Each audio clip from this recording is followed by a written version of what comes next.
Just twist কি হবে আমি লাস্টের ফিনিশিং জাস্ট আমি মাথায় হাত দিয়ে বসে পড়ছি, যেটা কি ছিল মানে রায়হান রাফি ছাড়া এগুলি করা কারো সম্ভব না। গল্পটা কি স্ট্রং ছিল নাকি অভিনয়টা ভালো অবভিয়াসলি ছিল? স্ট্রং ছিল।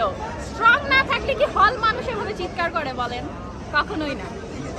হলের ভিতরে দর্শকদের অনুভূতি কেমন ছিল? বা পাগল করার মতো, জাস্ট পাগল করার মতো। আমরা আগে দেখতাম যে একটা বাংলা সিনেমার একটা ক্যারেক্টার যখন এন্ট্রি নিত তখনই হচ্ছে যে দেখতাম যে একেবারে চিৎকার বাক্য দিয়ে একটি অন্যরকম একটা ফিল্ম তৈরি হতো।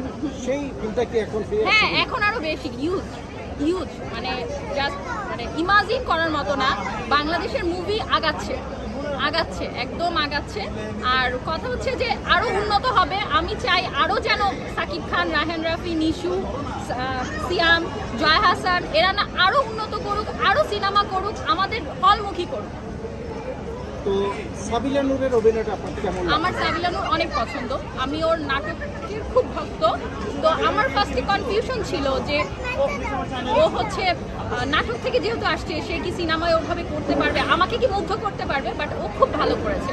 খুব কম সময় ছিল কিন্তু খুব ভালো করেছে। উপস্থিতি খুব ভালো ছিল। হ্যাঁ হ্যাঁ ভালো ছিল। আর আমার হচ্ছে যে আমাকে মুগ্ধ করেছে।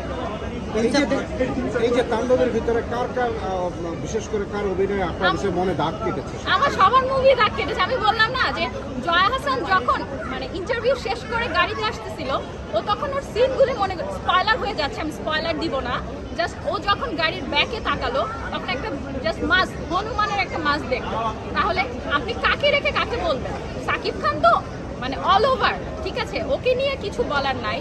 ও জাস্ট শিকারি থেকে 2016 থেকে ও যা শুরু করেছে, তো ওইখান থেকে ও আর থামেনি। আর ওনার তো 26 বছর হয়ে গেছে। তো এই 26 বছর ক্যারিয়ারে উনি যা দেখাচ্ছে মানে আনবিলিভেবল। সাকিব খানকে কখনো সামনে থেকে দেখেছেন? না, আমার কখনো সামনে থেকে দেখা হয় নাই, বাট আমার খুব ইচ্ছা আছে ওনাকে এই দেখার। মুহূর্তে সাকিব খান সামনে পেলে কি করবেন? ও আমি কিছু করব না, আমি জাস্ট মানে সামনে যেয়ে একটা ছবি তুলে চলে আসবো, কারণ আমি সবাইকে ফ্লোর দিব। আচ্ছা, ইনসাফ দেখছেন? সরি না, ইনসাফ দেখবো, ইনশাল্লাহ দেখবো, বাট আমি তাণ্ডব আবার দেখবো। কয়বার দেখছেন এখন? আজকেই আমি প্রথম দেখলাম, আমার ফ্যামিলি নিয়ে আমি আসবো। মানে এই তাণ্ডব, মানে তাণ্ডবের এতগুলো সিনেমার ভিতরে তাণ্ডব ভালো লাগার কারণটা কি?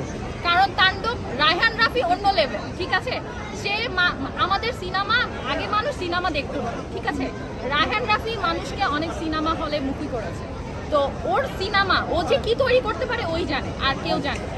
রায়হান রাফির মুভি তো এই যে তাণ্ডব, তারপরে আপনার সুরঙ্গ, এই যে প্রতিবাদী কণ্ঠস্বর টাইপের এইগুলো হয়, আসলে এই বিষয়টা আপনার কেমন লাগে? ভালো লাগে, কারণ আমাদের দেশে প্রতিবাদ করতে হবে, তাই না?